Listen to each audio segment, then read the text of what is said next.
Bom, esse mini curso ou minissérie, o nome aí é você que dá, né? A gente tem o nome de minissérie, do controle mental para a reversão da fibromialgia. Ou você pode chamá-lo também de mudança de comportamento para a reversão da fibromialgia. E a gente vai falar isso muito, como que o comportamento, as afeições, né, o afeto, né, e as cognições interferem na sua vida, interferem no seu dia a dia, na sua manifestação da doença.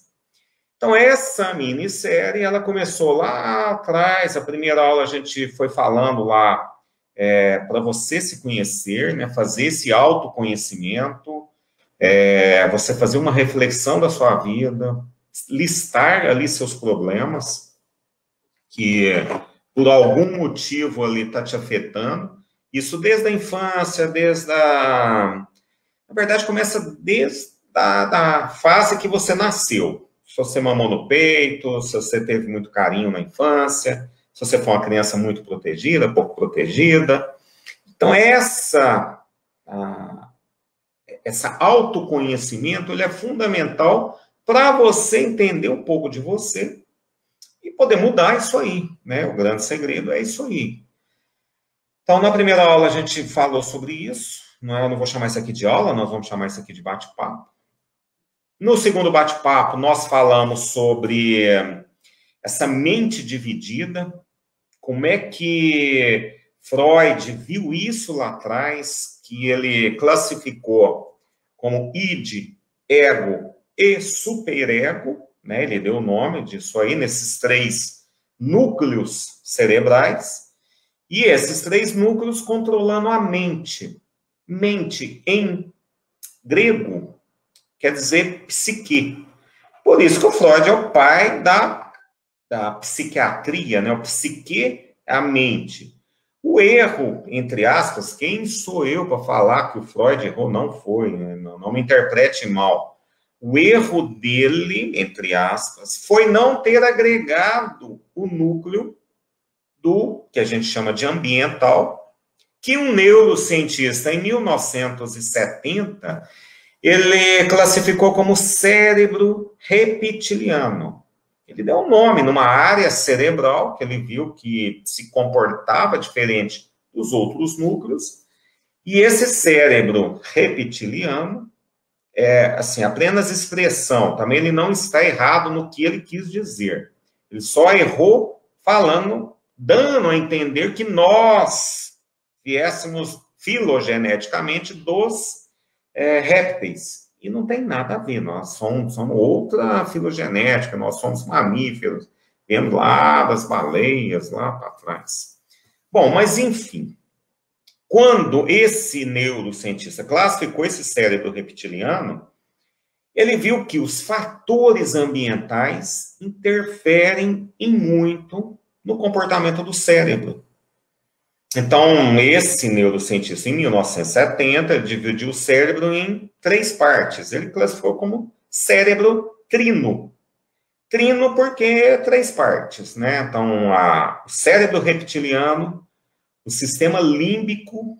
Límbico quer dizer, está no limbo, à parte. A gente não sabia direito o que era aquilo ali. Uma área cerebral, cheia de alguns núcleos ali, mas ninguém entendia direito. E o neocórtex.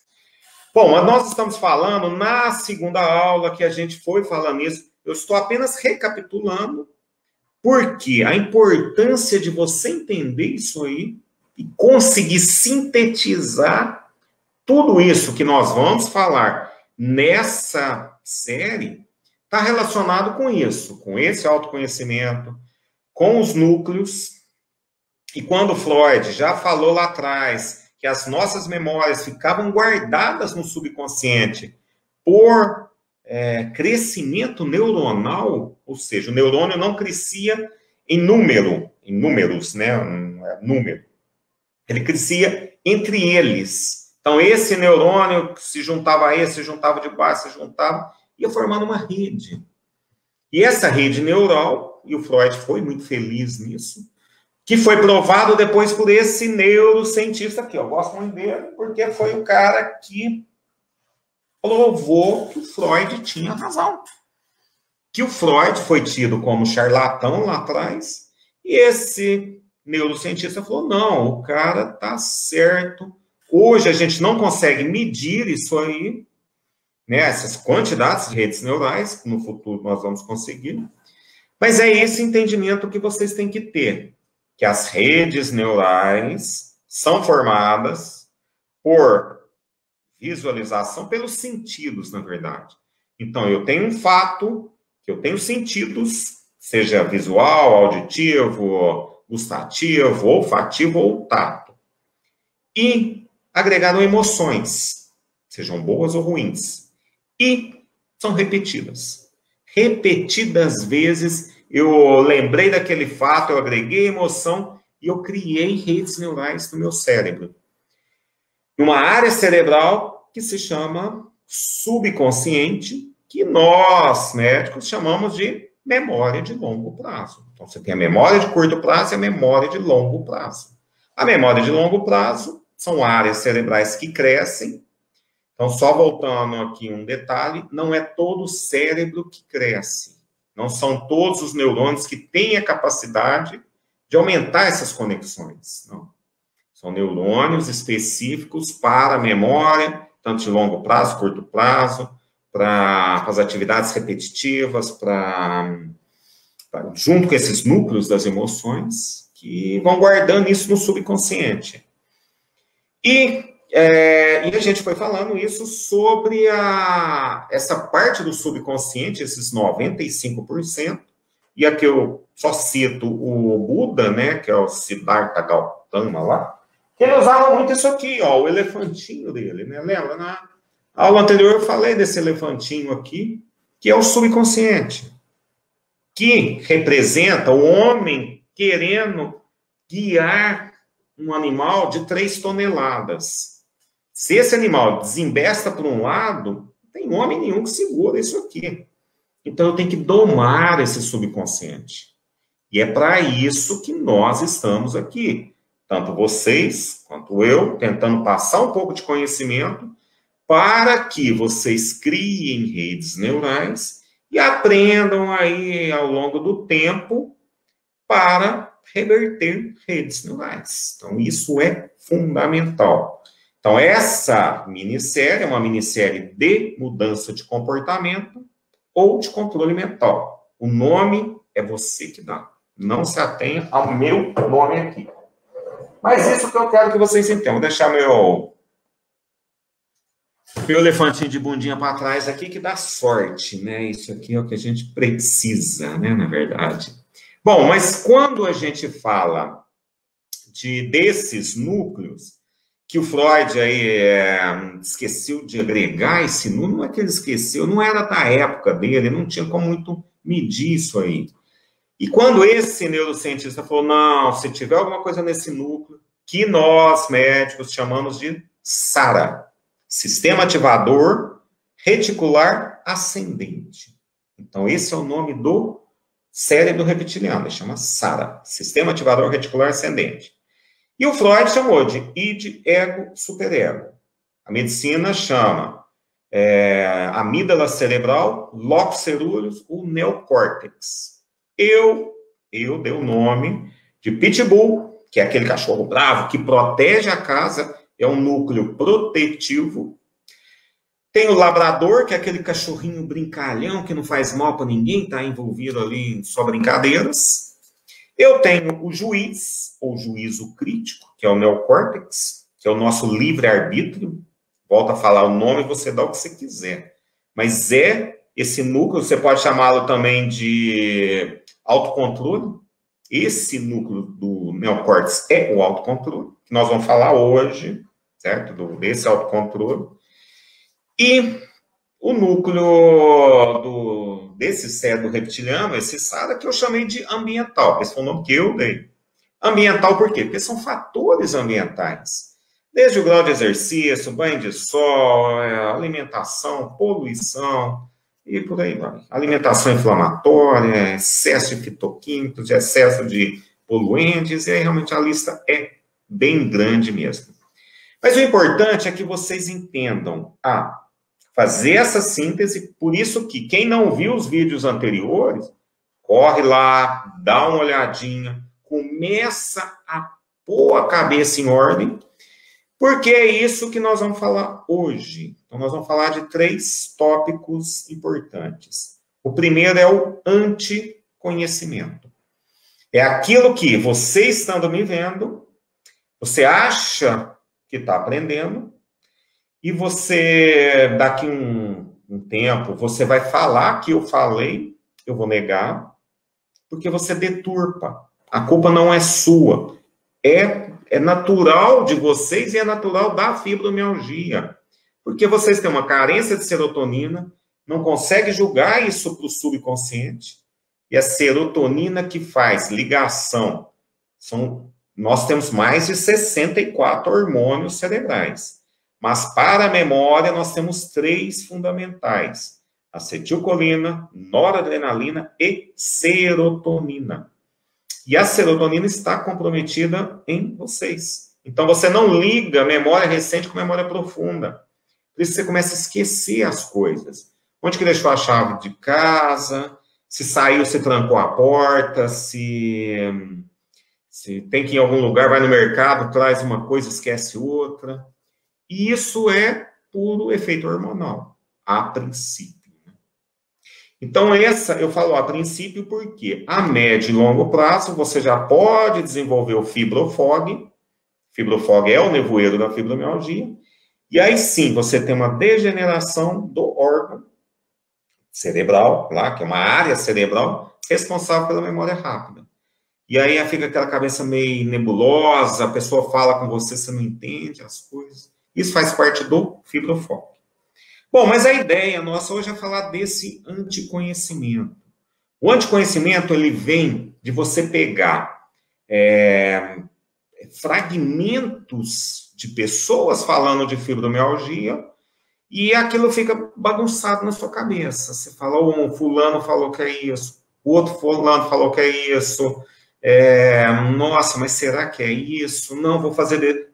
tira o glúten, aí, a outra tirou, não adiantou nada. Eu já tirei, também não resolveu. Pô, glúten serve, glúten não serve. É um aforisma, né, que nós médicos usamos, né? Quem tem 2 médicos não tem nenhum, porque ninguém assume. Ou você pode usar aquele outro também, né? Cachorro de 2 donos passa fome. Porque um acha que deu comida, o outro acha que deu comida, e o cachorrinho fica lá morrendo. Então, a ideia é que você entenda dessa fragmentação do que você busca na internet, e por vários aí autores. Eu não estou falando para ficar fixo a ninguém, estou falando para você tentar sintetizar o que as outras pessoas falam, trazendo para o seu conhecimento. Isso é fundamental para que você não fique perdido aí nessa quantidade aí de informações, né, que a internet aí proporciona. Então, esse é o grande perigo de você não entender as coisas e você partir para fazendo várias coisas ali pontuais, sem você ter uma estrutura para caminhar. Então, esse é o grande entendimento que você tem que ter, que para você vencer a doença, você tem que estudar, você tem que aprender. E aprendizado quer dizer repetição. Rede neural, quem é da educação, quem sabe aí, quem são as professoras, né, sabe muito bem disso, que o aluno, ele aprende repetindo. Ele vai fazer um exercício, ele vê a parte teórica, ele vai para o exercício, ele erra, ele volta lá, ele erra, ele vai de novo, ele toma uma chinelada, não pode dar mais, mas... então, olha, você tem que aprender. Colocando emoções que aquela pessoa aprende. Então, a curva do aprendizado, ela começa desde de vocês me vendo aqui, e só que, infelizmente, só de ver e escutar, a gente guarda só 20%, infelizmente. Quando eu vejo, escuto, escrevo, eu já aumento ali para 40%. Quando eu vejo, escuto, escrevo, vejo faço um diagrama, eu reviso essa matéria, trazendo de lá para cá, eu faço essa revisão, eu aumento para 70%. Mas quando eu faço tudo isso aí, e eu ensino alguém, eu converso com alguém do tema, eu aumento o meu aprendizado para 95%. Isso muda comportamento. Por isso que eu falo com vocês, repito várias vezes. Compartilhe o vídeo, veja uma amiga, converse com ela a respeito do que eu falei. Até para falar se eu estou falando alguma bobagem ou não, né? Às vezes a gente erra aí também, né? Não tem. Mas pode mandar. O que eu tiver errado, eu vou corrigir, não. Eu sempre vou atrás. E realmente a gente é bem flexível aí mesmo, né? Mas o que eu quero que vocês entendam é que essa minissérie, ela serve para você fazer essas redes neurais, para você entender. Então, quem é você? A mente dividida, subconsciente, por que você guardou, por que as emoções que você guardou, aprendendo que toda emoção, ela passa pelos dois núcleos. Ela passa pelo pitbull e ela passa pelo labrador. Então, na verdade, ele corre os 4 núcleos. Então, se eu tenho um ódio de alguém, por algum motivo eu achei que eu fui prejudicado, e, aliás, na semana que vem nós vamos falar de vitimismo. O vitimismo de acordo com a ciência, de acordo com neurociência. Não é falar de vitimismo, de crítica, de alguma coisa, não. O que a neurociência fala de vitimismo? Aí nós vamos bater esse papo para vocês carregarem esse conhecimento aí para frente, né? Mas, bom, voltando ao nosso assunto aqui, que é importante vocês irem aprendendo que essa rede neural, ela passa por esses 2 núcleos e depende de você, do seu juízo crítico, do seu treinamento, que você vai fortalecer ou o pitbull ou o labrador. Essa história, né, não sei lá como é o nome disso, que perguntaram lá para o monge tibetano, que falou, mas mestre, se nós temos 2 cachorros, né, dentro do cérebro, qual que cresce mais? Aquele que você alimentar mais.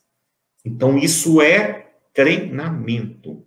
É você aprender, saber reconfigurar o fato, e a gente vai falar isso mais na frente, as mudanças de hábito, os microcomportamentos, e você saber reconfigurar esse fato para que você desfaça redes neurais maléficas. Isso é técnica, isso é aprendizado. Ninguém nasce por espontânea e não. O que acontece é você tem um problema, você repete esse problema, você cria redes neurais, essa rede neural te mantém toda tensa, e aí vai todo esse desequilíbrio aí da fibromialgia. Então, esse é o importante da primeira fase, né, que nós falamos. Então, nós estamos falando desse anticonhecimento, os cuidados que tem que ter desse anticonhecimento, aprender, saber que eu com meus conhecimentos, eu também posso me equivocar, mas eu estudo, antes de eu vir para essa aula, eu preparei, eu olhei, eu já fiz essa aula em outras vezes, no curso tem essa aula, mas eu vou aqui, eu me preparo, que é o que eu quero que vocês façam. Por quê? Vocês vão deturpar o que eu falo e o que o seu médico também fala. Às vezes o médico, isso é notório. De todos os pacientes que vão no meu consultório, 70% esquecem o que eu falo. 15% lembram lá bem o que eu falei e tal. E 15% eles deturpam. Eles falam que eu falei, eu nego. Eu falo, não falei isso. Falou sim. Não falei. Só falta gravar, né? Mas esse é o entendimento que nós, com o passar dos anos, nós vamos mudando ou deturpando o conhecimento. E isso vira um anticonhecimento. E isso é extremamente prejudicial. Então, esse anticonhecimento é fundamental vocês entenderem e saber se precaver contra ele. Rever, olha alguma coisa, lê, manda alguma pergunta, que a gente está aqui, eu tenho uma secretária de trabalho do lado, eu tenho uma equipe lá do marketing lá, né, os dois, o Christian, o Ricardo, a Glênia, todos aí envolvidos aí nesse projeto aí para tentar ajudá-las aí da melhor maneira possível, né, da melhor forma aí dessa, que é esse projeto meu aí, o Fibro 100, que está indo bem, tem muita gente, a taxa de sucesso bem alta aí, ainda bem, né? Ainda bem. Bom, mas a segunda coisa que eu quero que vocês falem, aprendam. Então, nessa aula de hoje, ó, são 28 minutos, né? Não queria enrolar tanto, não. Mas já passou. Então, anticonhecimento. Então, o que vocês vão aprender hoje?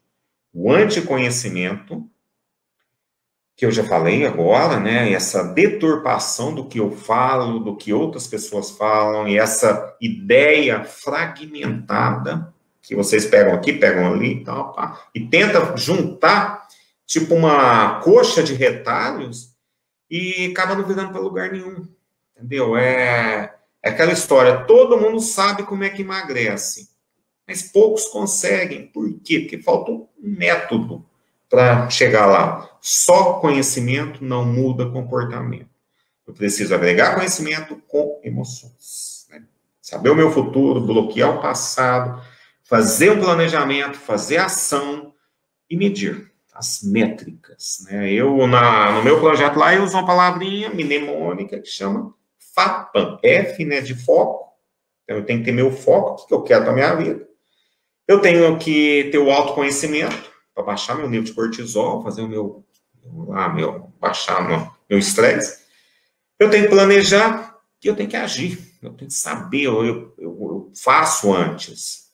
E medir. Então, tem que medir, ver grau de sono. Por isso que quem não baixou lá o PDF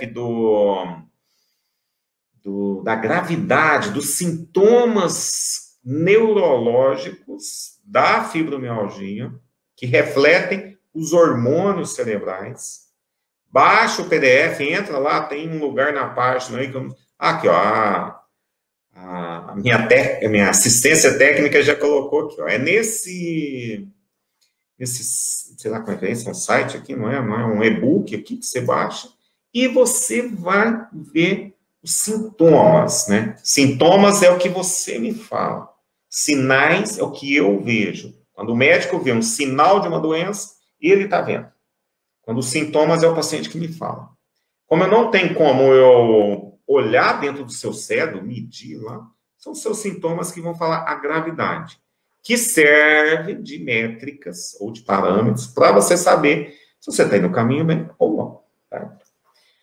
Bom, o segundo bate-papo que eu quero que vocês entendam hoje é exatamente, deixa eu pegar minha cola aqui, né? Tá, eu deixei mais ou menos separado aqui. Estão falando desses microconhecimentos, da deturpação do conhecimento, e achar que é multitarefa. A gente tem isso, a gente acha que a gente dá conta de resolver muita coisa ao mesmo tempo. Não dá.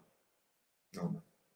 Então, só o fato de você trabalhar aqui, pensar lá, já te consome uma energia absurda. Aprenda a delegar poder e tratar de você. Entendeu? Não se iluda, ninguém é multitarefa. Quem vai embora mais cedo. Vai partir dessa para o melhor. Então, isso é muito importante que você entenda que o próprio fato da multitarefa já te afeta isso aí. Então, o que nós vamos falar agora da mente esgotada. A perda do autocontrole. Então, o segundo fator que eu quero que vocês aprendam hoje é autocontrole. O que é o autocontrole?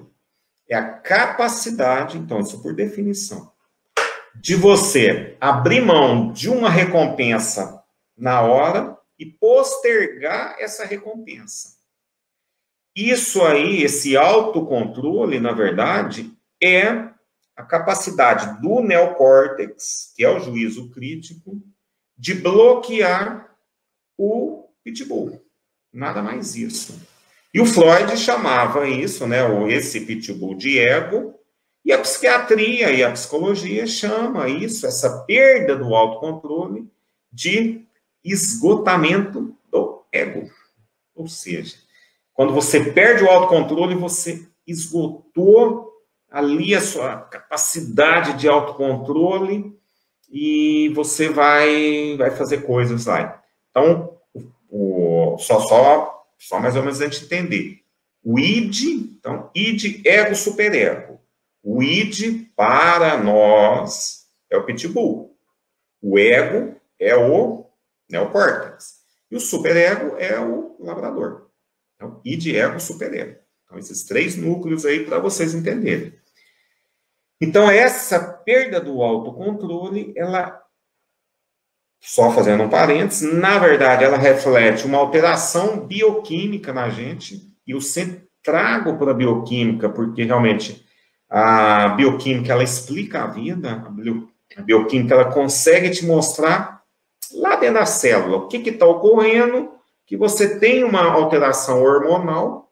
Então, antes de falarmos de hormônio, de dopamina, hormônio do medo, hormônio da alegria, hormônio do sei lá o quê, eu tenho uma reação bioquímica lá na minha célula. Eu tenho essa mudança de comportamento dentro da célula. E a bioquímica estuda isso aí. Então, antes de falarmos uma coisa, olha lá atrás. E quando a gente fala de esgotamento do ego, nós vamos falar as 10 principais causas da perda do autocontrole ou do esgotamento do ego, certo? Que é responsável pela sua sabotagem. Então, resumindo, você faz uma sabotagem com você mesmo por esgotamento do ego, por alteração bioquímica, que leva a uma alteração do cortisol. Cortisol altera, estimula uma enzima, né, lá, chama indolamina dioxigenase. E essa molécula, ela quebra os 2 principais hormônios cerebrais, serotonina e dopamina. Então, esses 2 hormônios são estimulados, a quebra, né, desses 2 hormônios, pelo cortisol. Então, isso é um dos fatores. E essa mesma enzima é estimulada por carência de vitamina D, carência nutricional ou poluentes. Então, isso estimula núcleo ambiental. Então, tudo interligado. Se eu estou carência de vitamina D, eu quebro serotonina e quebro dopamina. Se eu tenho carência nutricional, zinco, selênio e por aí vai, também vou ter estimulação dessa enzima, quebra. E essa quebra desses 2 hormônios, principalmente a serotonina, ela forma várias moléculas que a gente chama de triquetes. São catabólicos do triptofano, na verdade. E as 2 principais são o ácido quinolínico e o quinolóico. O quinolínico vai no seu cérebro e te irrita. Então, aquela irritabilidade que você tem antes do almoço é por ácido quinolínico, porque está fome, estimulou o cortisol, formou, e aí esgotou seu ego. Você perdeu o autocontrole. Então, fome também, nós vamos falar sobre isso agora mesmo.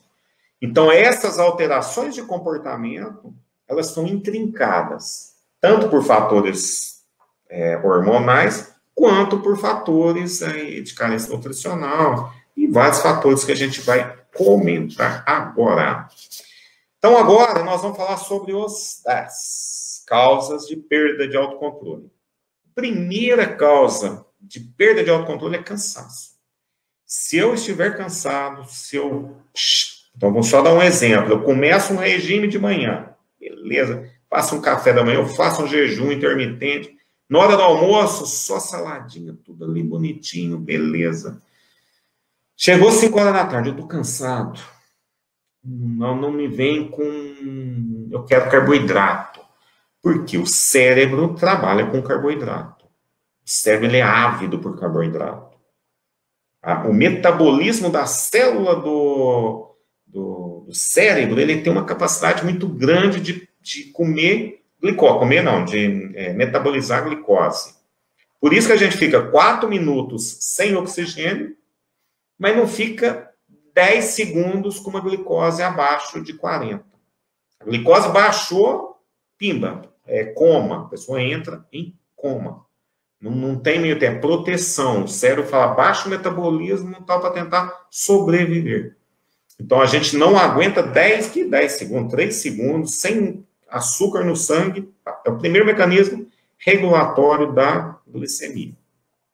Então, o cansaço, ele é fundamental.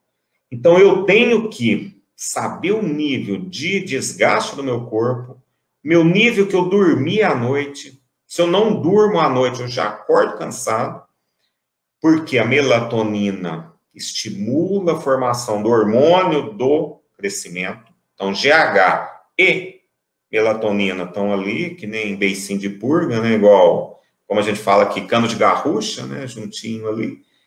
E se eu não formo serotonina, eu não formo melatonina. Melatonina é a continuação do eixo hormonal da serotonina. Então, para formar serotonina, eu formo lá o 5-hidroxitriptofano, 5-hidroxitriptamina, serotonina, melatonina. É o mesmo eixo hormonal. E está relacionado com o motor da célula, por um processo bioquímico chamado metilação, que envolve isso aí. Então, mas não é só isso, né? Tem mais coisas. Mas, se eu não durmo à noite, eu acordo cansado. E eu já sei que o meu autocontrole vai estar lá embaixo. Se eu faço muito exercício físico, mesma coisa. Se eu não respeito meu corpo, quero trabalhar demais, eu quero trabalhar de manhã, de tarde, de noite, eu quero muito dinheiro, eu quero estar plantão 2, 3, 5 vezes na semana, eu vou morrer mais cedo. Então, é estatística, não é que a gente não está desejando isso para ninguém. Apenas números. E medicina é baseado em números. Então, é esse equilíbrio aí. Então, esse é o primeiro fator. Então, vamos lá. Primeiro fator, eu não vou alongar muito para a gente poder bater um papo depois, tá bom? E aí, nós vamos revisando isso aí. Então, o primeiro fator é o cansaço. O segundo é fome ou carência nutricional. Se você estiver carente de nutrientes, seja por... Então, vou só apenas dar números. Quem mora até 40 quilômetros beira-mar vamos falar assim, privilegiado, porque tem a chuva com iodo e os alimentos dessa região, essa faixa litorânea, eles são mais ricos em iodo do que os alimentos que a gente come aqui no interior. E carência de iodo está diretamente relacionado na função da tireoide. E sem tireoide você não tem metabolismo. Então você passa a ter uma carência nutricional de iodo, por isso que se coloca iodo no sal, e nós começamos a ter aversão do sal, com medo de aumentar a pressão, e diminuímos a ingestão de sal, e nós começamos a fazer carência nutricional. São 64 minerais. São mais de 17 vitaminas. E aí, por aí vai. Então, esse entendimento que você tem que ter. E, às vezes, realmente, você tem que fazer um exame de sangue para ver se você tem uma carência nutricional ou não. Tá? E isso pode vir do solo. Então, quem faz monocultura... Quem faz, não, hoje é só monocultura. Quem planta tomate, só planta tomate. Ele consegue um tomate de melhor qualidade com preço mais barato que o vizinho que planta tomate, açúcar, verdura, né? Não dá. Então, quem especializa, vai. Então, essa carência nutricional pode vir dali, do solo, pode vir do seu intestino, que você faz uma desbiose, ou uma SIBO.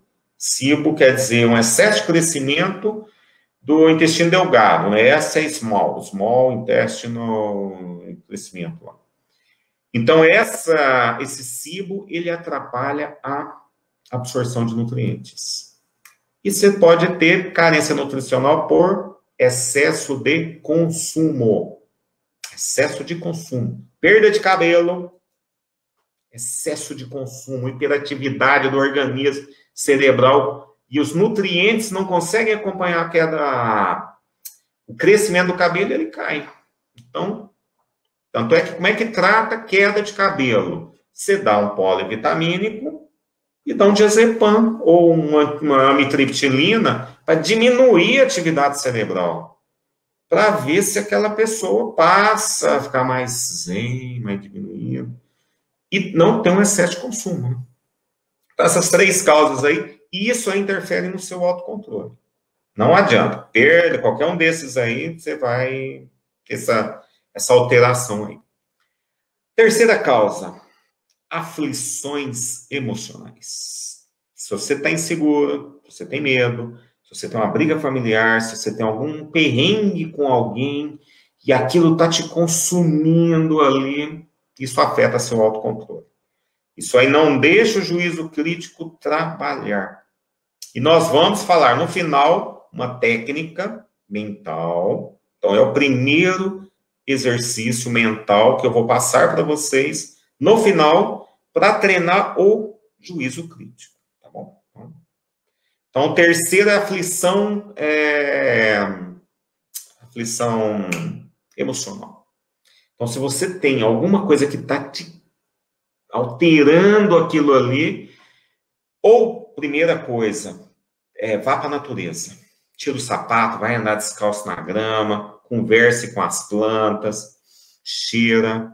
Os terpenos aromáticos estimulam a produção de GABA. Por isso que o cheiro é muito interessante ou muito importante para nós. Isso aí chama terpenos aromáticos. E por isso que a aromoterapia está influenciada na reversão, né, de qualquer doença, e da fibromialgia também. Então, você pegar lá algum floral, não é floral, é óleo, né, esses óleos essenciais, pingar 3 gotinhas lá no travesseiro, isso é benéfico. Por quê? Isso vai no seu cérebro, e tu estimula a produção de GABA, você dorme, diminui a excitabilidade cerebral. Então, detalhes, né, pequenos, são coisinhas pequenas, detalhes, para vocês irem aí melhorando isso aí. O quarto fator, né, então nós já falamos de 3, cansaço, fome, aflição emocional. O quarto é você não ter familiaridade, né, você não saber fazer alguma coisa que você se propõe a fazer. Então, dirigir um carro, você nunca dirigiu um carro, nossa, vou ter que dirigir, extremamente estressante, né? Você treina, chega lá na hora, vai fazer a prova, deixa o carro morrer. Então, isso aí é a perda de familiaridade com alguma coisa que você se propõe a fazer. Então, isso aí te quebra vamos falar assim, o seu controle mental, né? Seu ego, né? Ele esgota seu ego. E só para a gente, mais ou menos, só fazer um parênteses aqui. Pense, né? Como se o juízo crítico e o autocontrole fosse um tanque de gasolina. E esse tanque de gasolina ele vai acabando durante o dia. E você tem que saber reabastecê-lo. E é isso que nós vamos falar durante aqui, né? Técnicas devagarzinho para você poder aumentar o seu autocontrole. Que nada mais é do que baixar cortisol, diminuir estimulação de hígado, quebrar, e aí por aí vai. E voltando lá nos triquetes, né? Então, os triquetes são vários catabólitos lá do triptofano, mas os 2 fundamentais é o ácido quinolínico e o quinolóico. E o quinolóico faz você surtar, surto psicótico.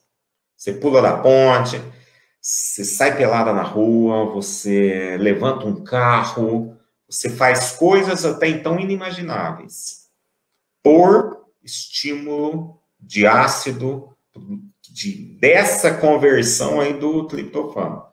Por isso que nunca tome uma decisão antes do almoço, né, logo antes do almoço, nem à tarde, à noite. A hora que você está cansado, que o seu autocontrole já está baixo, você já está irritado, tem carência nutricional, e você ainda vai tomar uma decisão de sua vida,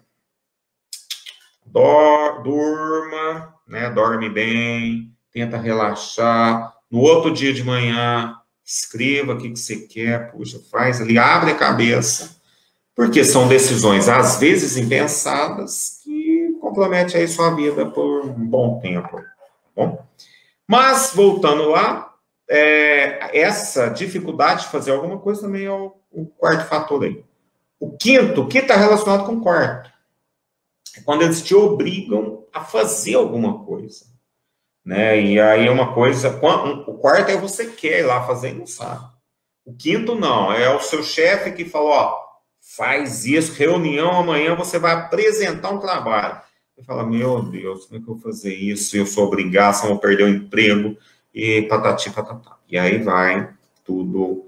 Ó, só cortando aqui, a Arlene está falando, eu como muito à noite. Esgotamento do ego, né?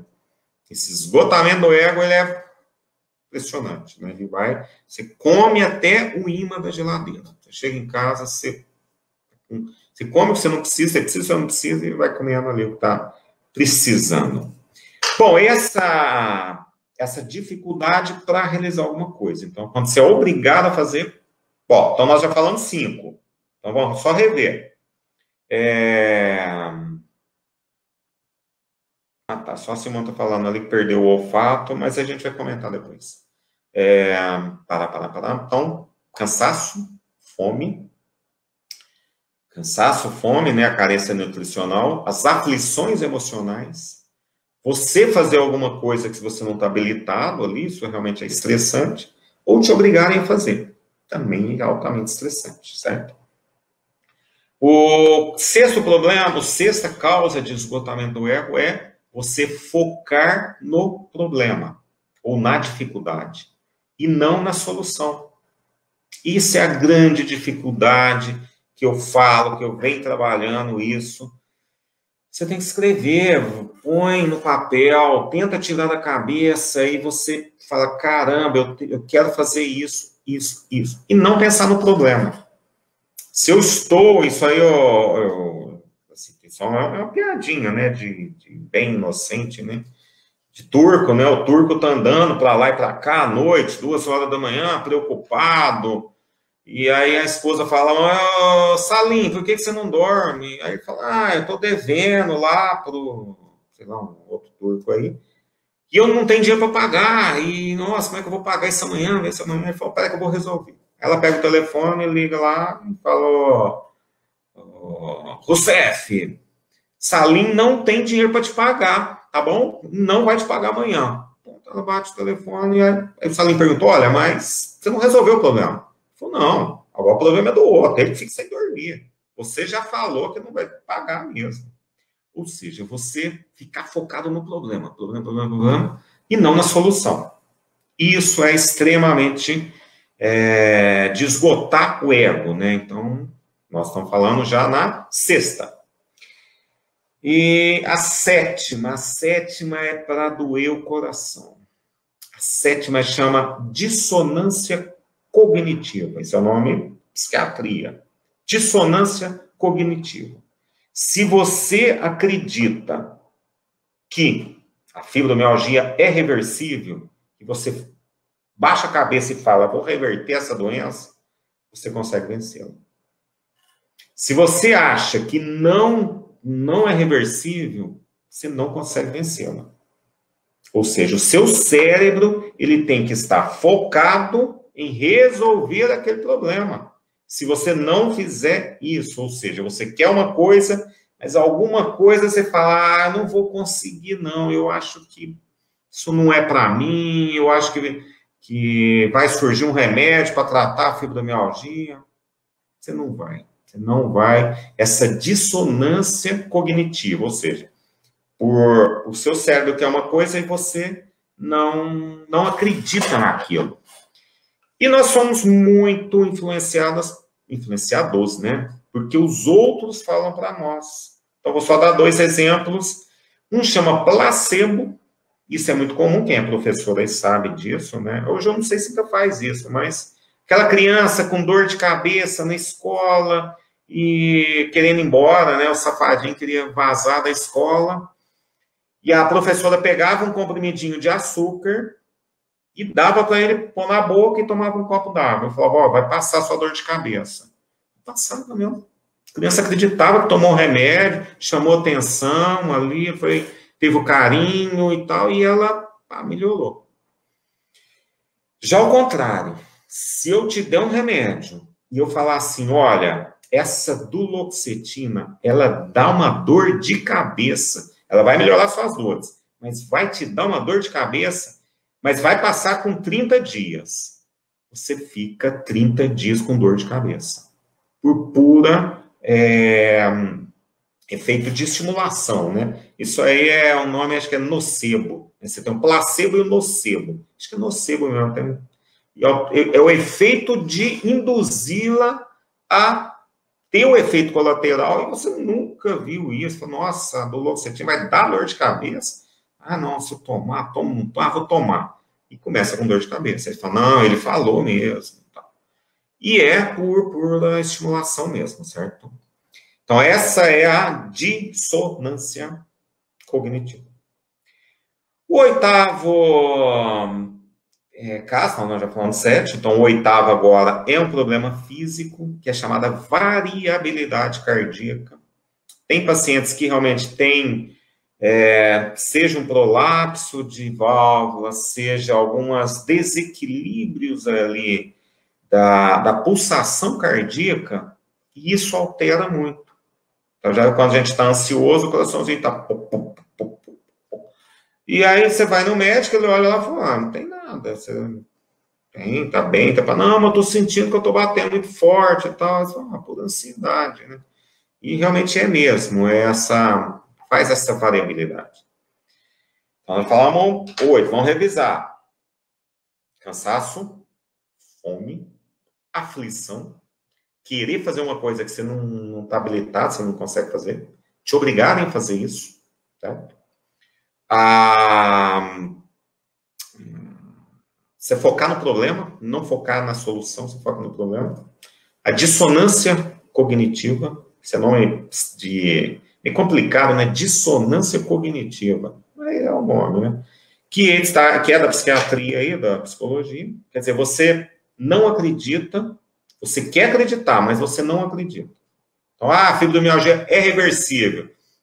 Você fala, será?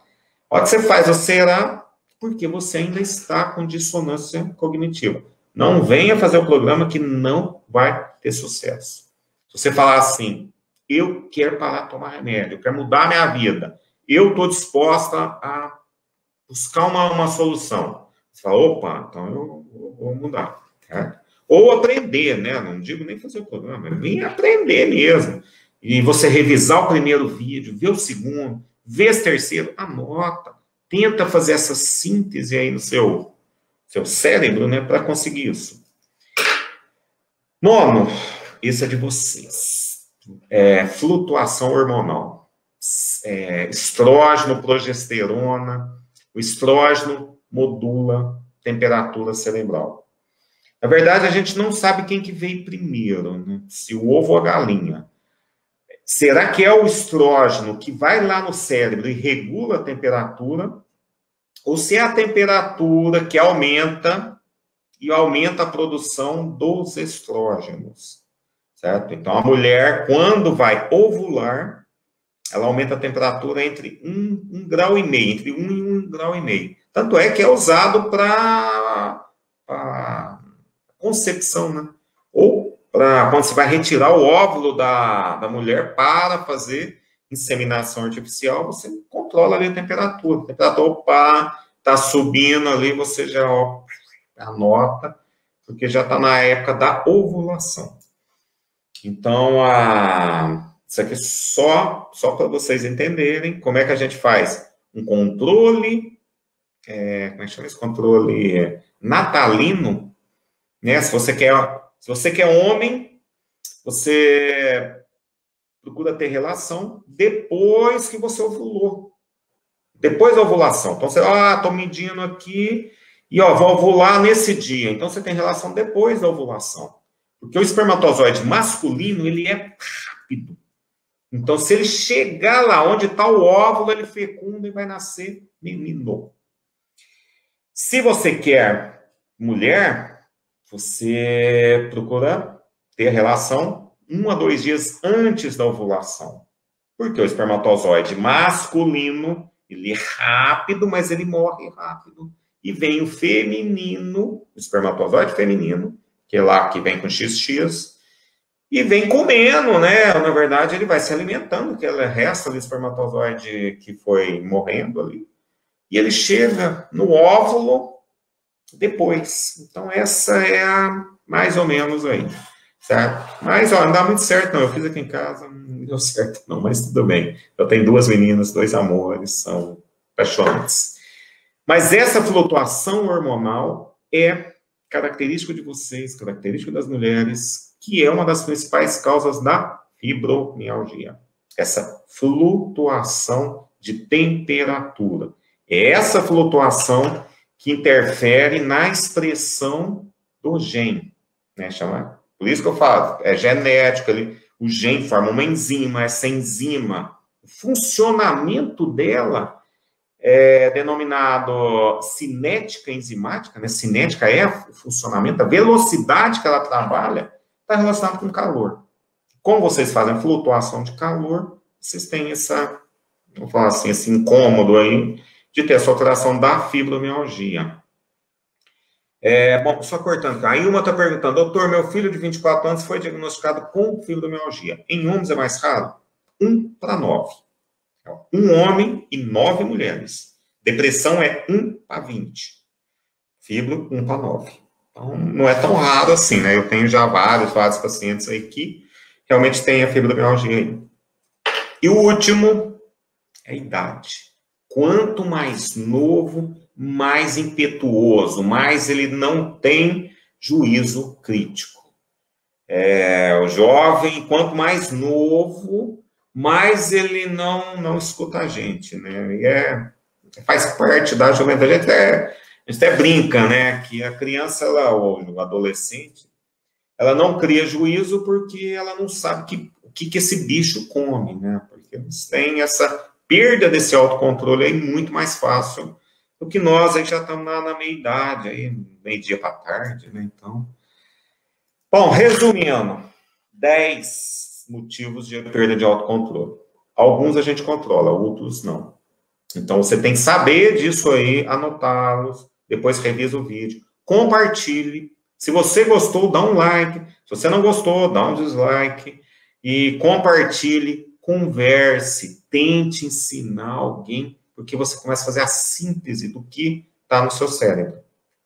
E o melhor exercício para dominar o juízo crítico é a técnica que se chama, né, consciência plena ou mindfulness, do inglês. Mas para nós é consciência plena. É o quê? Você parar, respirar 2, 3 vezes, fechar o olho, ver o que está acontecendo, não julgar. Você não faz nenhum juízo de valor de qualquer situação, porque quando a gente respira, a gente alcaliniza o sangue e baixa o cortisol e para de ter a quebra da serotonina. Então, é pura bioquímica. Não é porque você quer fazer isso, não é porque você é obrigado a fazer. Então, nós temos 2 jeitos de alcalinizar o sangue, né, principais aí, 2 órgãos fundamentais. Um é o corpo comando, que é o pulmão, ou os pulmões, né, que são 2. O outro, mas é um órgão, né, um órgão tem 2. O outro são os rins. O rim eu não controlo, não tem jeito. Eu posso fazer de tudo, mas o rim não tem esse controle disso aí. Mas o pulmão eu tenho. Então, eu tenho que respirar. E eu tenho que praticar essa técnica. Fecha o olho. Então, vamos lá. Todo mundo aí, ó, vamos fazer essa técnica aí. Todo mundo fecha o olho agora, respira fundo. Procura pensar no que vocês aprenderam agora. Você fala assim, meu Jesus, então são 10 coisas que acabam com a minha paciência. Então, autocontrole é, nome popular, paciência. Então, essas 10 coisas eu tenho que saber trabalhar. Porque nós vamos falar muito disso lá na frente, quando a gente for falar de comportamento. E a próxima aula é do vitimismo. Então, esse primeiro módulo que nós estamos falando, são vários módulos aí, mais ou menos 4 módulos, com cada módulo tem 10 aulas, e aí a conversa é longa, isso aqui vai para o ano inteiro. Mas você tem que fazer essa síntese, indo aprendendo, reveja, veja o vídeo, anota, converse com alguém, procura trocar ideias, e você fazer essa técnica que você estimula o neocórtex, e é uma forma de aumentar as conexões a nível do neocórtex. Respirar profundo, segura o ar, a gente costuma até falar, respira em 4, segura em 8, solta em 4, então 4, 8, 4, devagar, 3, 5 vezes. Isso aí já alcaliniza o seu sangue, já expande a sua mente, veja o que está acontecendo, se aquilo é real ou se é imaginário, traga para o presente e veja se você não está fazendo aí uma desses 10 fatores aí que a gente já comentou.